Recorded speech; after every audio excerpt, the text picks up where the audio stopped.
that have been part of the first 2 years, our first two cohorts of fellows. And so we have today 2 folks from A&T, and so I'm going to have them start first. If it's okay, we'll start with Dr. Reinhardt from Computational Data Science and Engineering. We're going to go for about 5 minutes, but I'd like to do, if it's okay, 4 or 5 minutes for each of you, and then we'll open it up to questions at the end. Alrighty, I will definitely keep it brief. So as was stated before, I'm in the Computational Data Science and Engineering department at North Carolina A&T. Our department's kind of unique. It is set up by design to be interdisciplinary, meaning that our students come from all disciplinary backgrounds. One other thing that's unique about our department is that their research advisor, can come from across campus, which means that our students normally can have advisors in any other department, though their degree is coming from our own, and their committee is, of course, comprised, and the research comprised of our departmental goals. I started off with doing a small group survey, and some of the things that came out of that were really getting some guidance across the landscape, which has contributed to our ongoing departmental plan. We are actually a very small department. When I joined it, there were 2 faculty. We are now a faculty of 5. And in doing so, we have an opportunity to change what we're calling departmental culture. So our departmental inclusion plan is also part of the new culture that we're establishing in the department. One of the things we're doing, of course, is the GRE consideration. We are actually reducing the impact of that. Also, because one of the things we found is that our students are having a longer times to graduate, particularly among URM students. And at first thought, and something we've corrected, is that this is a trend among just URMs. And it is not. Part of it is, and the biggest contributor is not having enough faculty to support for students. And that's something that's a major thing we're addressing. So every student in our department, even though they may have a research advisor outside, they must have an academic advisor within the department who is keeping up with them on the day-to-day and is addressing any questions that come up within the department. Another big thing we realized too is that our faculty response times, making sure that students are not feeling ignored. Sometimes the prioritization can be, what we found, a little more swayed to our international students, because the greater risk of them being deported or anything like that comes up as a higher priority, that sometimes our other URM students feel that they are not being heard. So part of our plan is also to have a response plan that every faculty has to follow to make sure that every student is acknowledged and heard in a timely manner. We're expanding to do a full survey of the department. It is a challenge because we are growing. We've gone now originally from 2 to 4 and now to 5 faculty. So as we're doing this, we're building up a true culture of the department. All right. Great, thank you so much. Our next speaker is Dr. Zhang from Nanoengineering at A&T. Good afternoon. Can I just share my screen?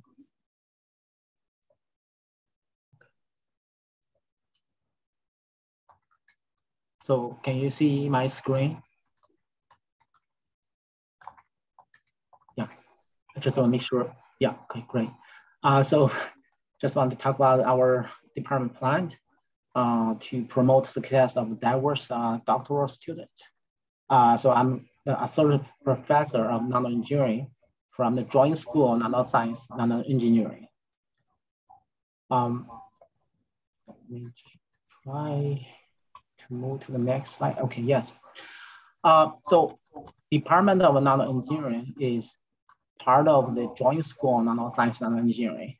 So Joint School of Nanoscience, Nanoengineering is an innovative collaboration of North Carolina A&T State University and the University of North Carolina, Greensboro.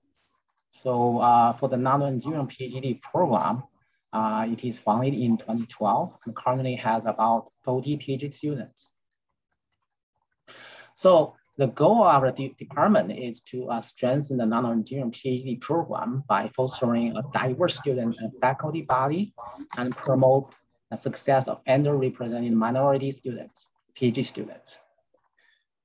So in the past 2 years, the non-engineering department basically contribute to mainly to the Joint School Non-Science Engineers Strategic Plan 2020 to 2025. So there are 5 parts for the JSN Strategic Plan 2020 to 2025. So including the impactful research, high quality education, operational excellence, collaboration and engagement, and more importantly, equity, diversity, and inclusion. So at JSN, faculty and students from all backgrounds, particularly those from like ERM groups, will find this is the home for them to be successful. And specifically, our plan for the future, like next 5 years, like first, we want to enhance increment strategies and optimize the environment to cultivate success of the URM PhD students. So first of all, we'll make non-engineering PhD program more visible to the URM students. So, you know, non-engineering PhD, as I mentioned, is founded in 2012, like that. So not a very long time ago. So we are not like fully visible, especially to the URM students. So we are going to make our non-engineering PhD program more visible, and by share our information on the social media, at different like events, local, regional, national, and also we'll make a visit to the HBCUs nearby. Just want to make our PhD program more visible. And also we'll conduct the recruiting activities, especially targeted URM students. No matter it's like local visit or regional, national conferences. So we'll just do like the recruiting, especially target the URM students, because we are at North Carolina A&T State University. We are the largest HBCU nationwide, like the public HBCU. So we'll attract the URM students, especially the African American students, to conduct the PhD, their PhD study in the non-engineering PhD program at North Carolina A&T. And particularly, we have the Chancellor's Distinguished Fellowship for the STEM PhD students of the Native Black American. We'll supply the stipend and the supplemental benefits. So this is a great thing that can attract the students, the URM students, to the non-engineering PhD program.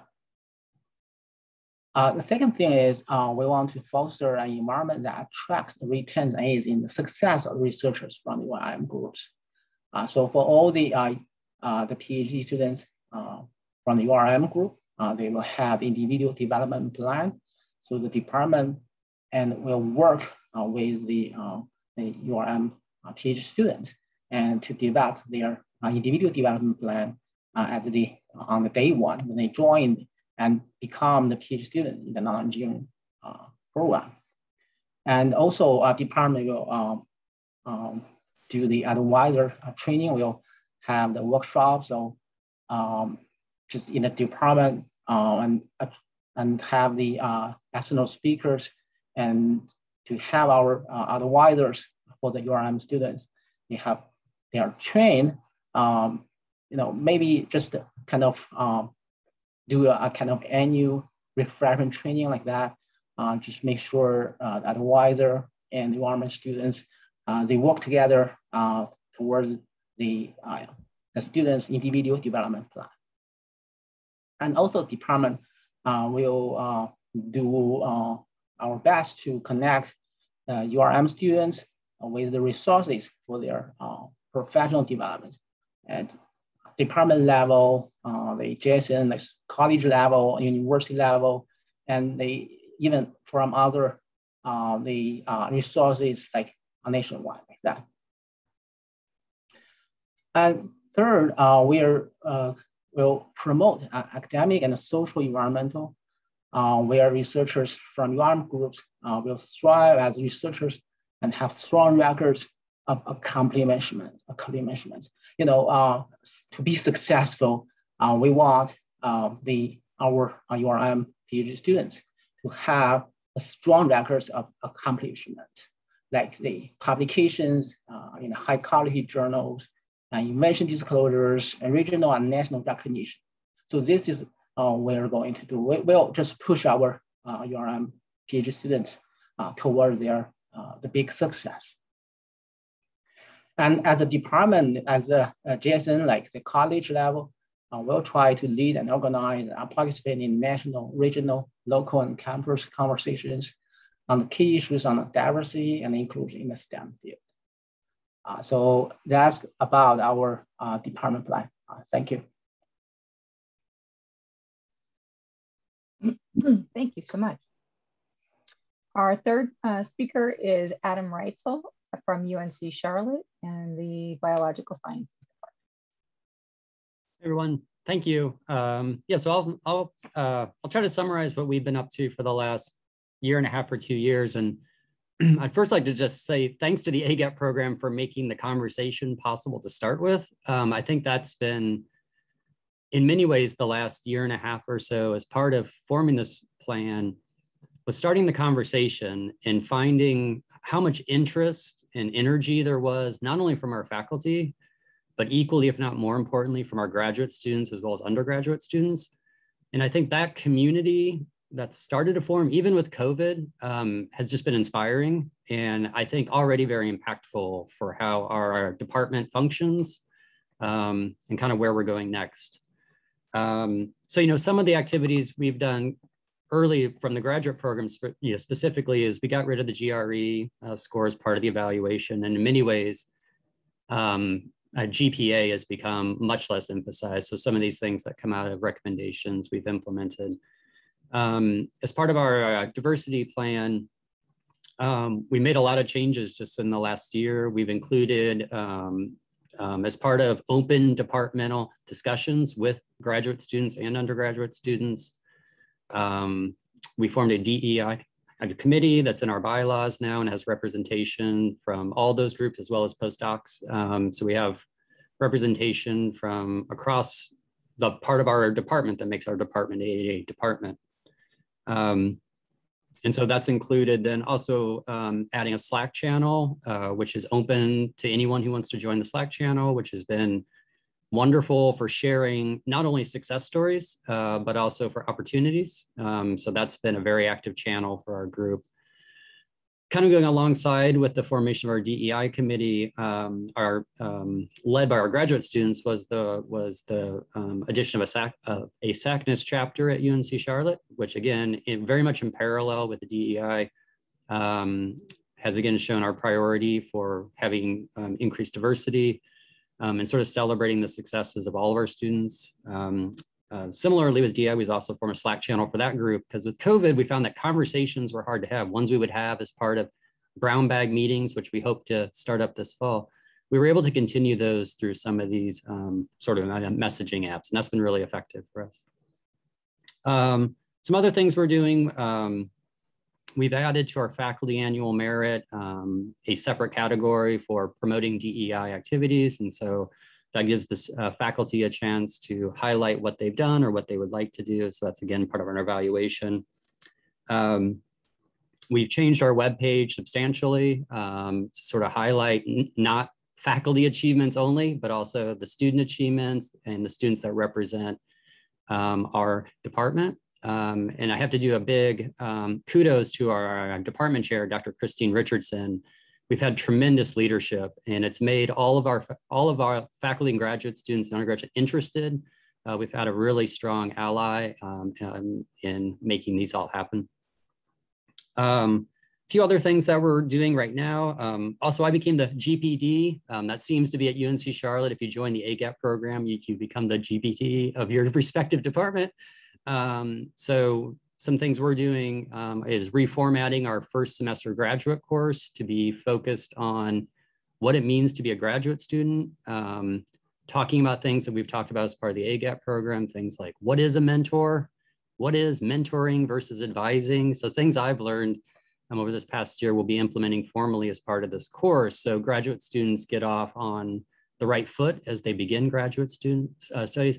And also that they know that they're working in a group of peers and hopefully and not perceived as a group of competitors. And so I think that's the community aspect that we've been trying to foster this past year with various workshops that I've led, to have graduate students just communicate more amongst each other and also with faculty on a whole range of issues. A few other things that we're starting this fall.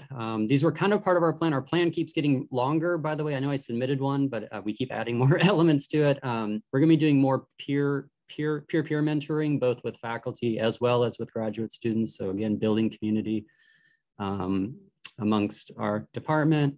We're adding some graduate student and faculty talking about how do you write the diversity statement for applications and how do you evaluate them. So that's a benefit for both students and postdocs writing them and for faculty who will be evaluating them as part of searches.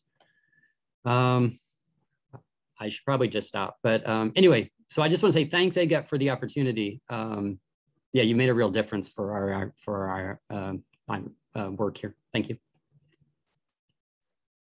Thank you so much, Adam. And our last but not least person is Marcia Gilbert from statistics at, as you know, NC State.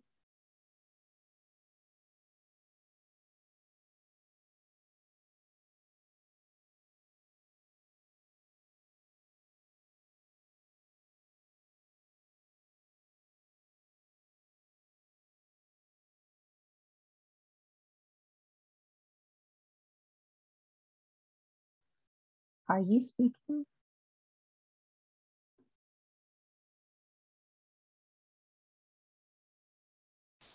Sorry, I was muted. Yeah, thanks, Yvette. I would like to talk about the statistics department AGEP-NC diversity plan. It has 5 sections that are based on our study of the students' progress and experiences through our doctoral program. We our AGEP fellow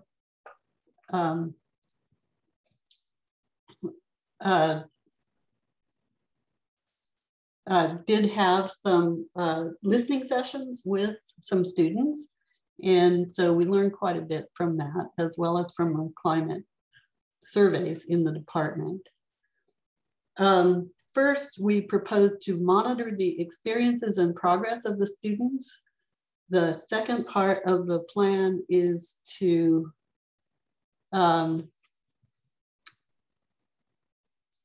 develop material to support the students during their first year. We've discovered that this is a time when the students may get discouraged and leave the program. In the third section, we work to clarify the expectations of both students and faculty. And in the fourth section, we propose some elements to combat the isolation that underrepresented students may experience. And then the last section of the plan puts in place some measures to sustain progress. This plan has not yet been formally adopted by the department. However, some of the elements, the ones that are shown in green in the slides, have already been implemented or are slated to be implemented early in the fall semester. So this slide shows the elements for monitoring the progress and experiences of the students. We propose to start using information from the students' undergraduate transcripts to inform their first year course placement.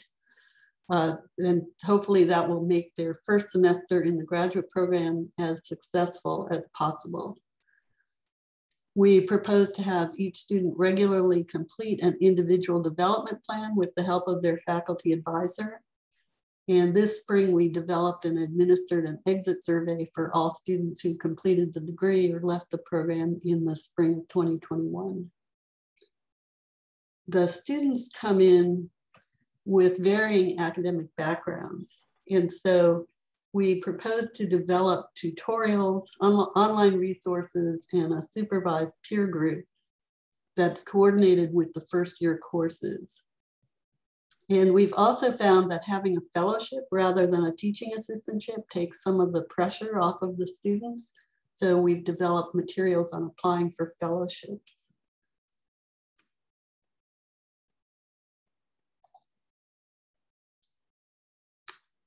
We propose mentor training for faculty. And then this next bit is based on research that shows that having more information and structure in a graduate program helps minority students to navigate the program successfully. So we're providing more detailed information about timelines and expectations at key points in the student's program. In the fourth section, the department is taking several steps to connect underrepresented students with networks of alumni, faculty mentors, and underrepresented minority doctoral students in other departments in peer institutions. And finally, all of these initiatives have been greatly aided by the formation of a departmental diversity committee. And this year, we also added a section on diversity, equity, and inclusion to the annual faculty activity report.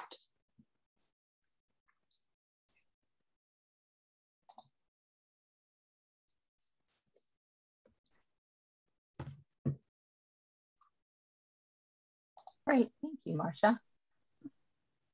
So we just have a few minutes, but if there's anyone that has any questions, I know that in the past, it's been really helpful for our fellows to hear what other departments have been talking about. And I certainly want to give you an opportunity to ask any questions if you have them of each other and anyone else.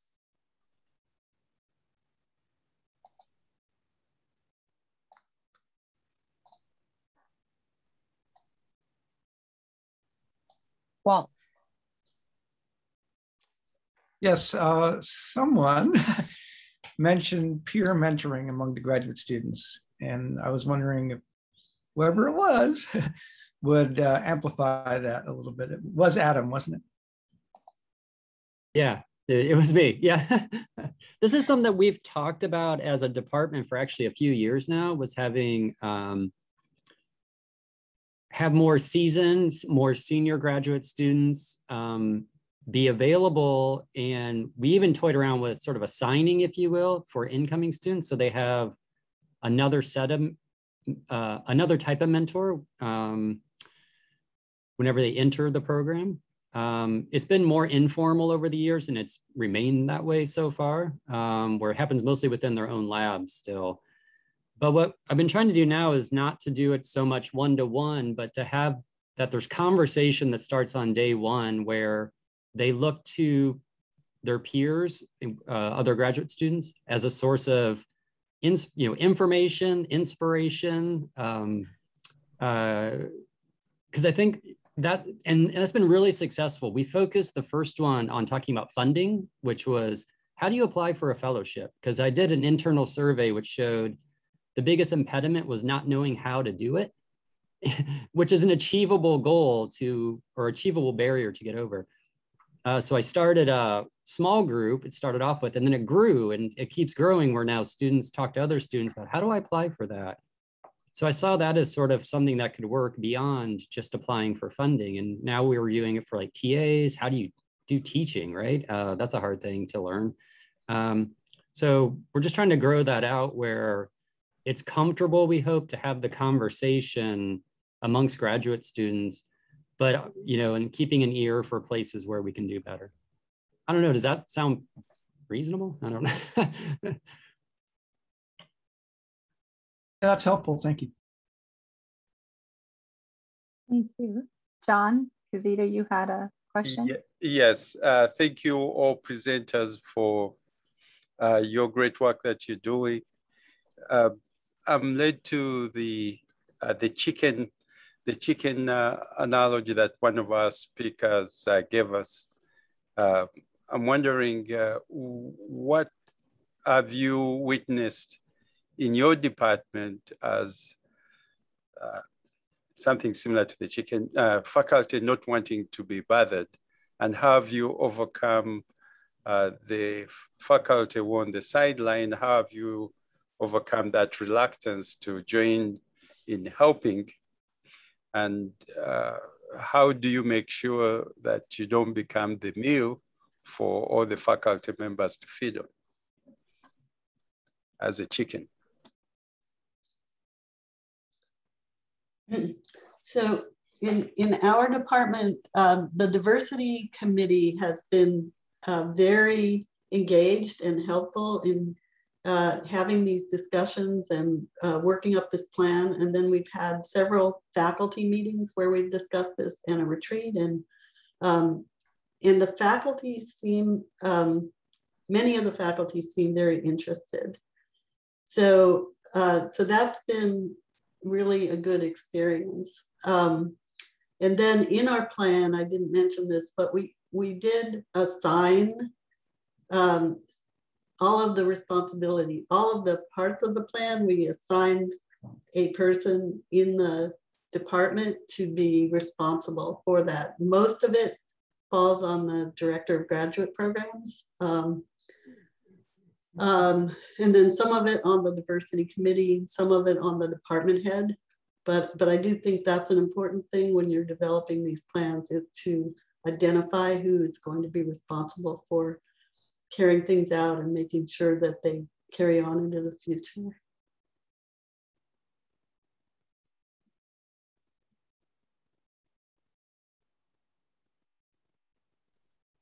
Anyone else want to add their 2 cents? Sure.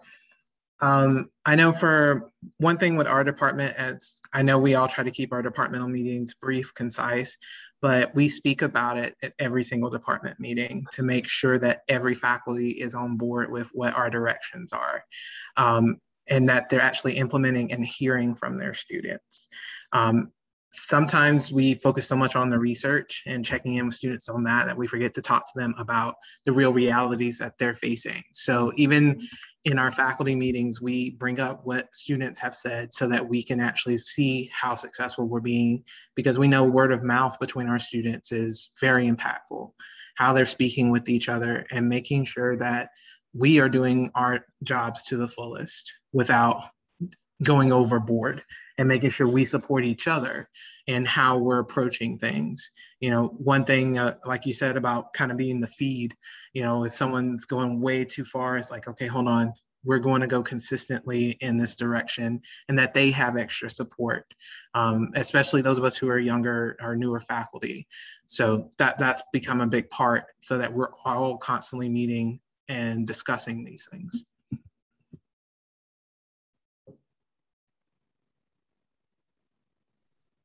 Great, thank you.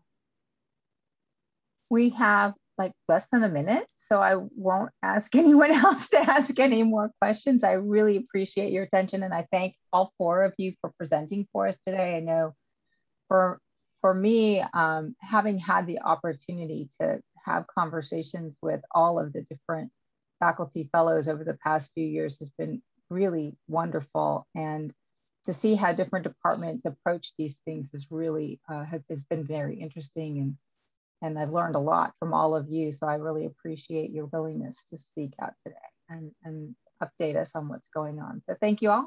And I turn this over to Marcia. At this point, I'd like to recognize the outgoing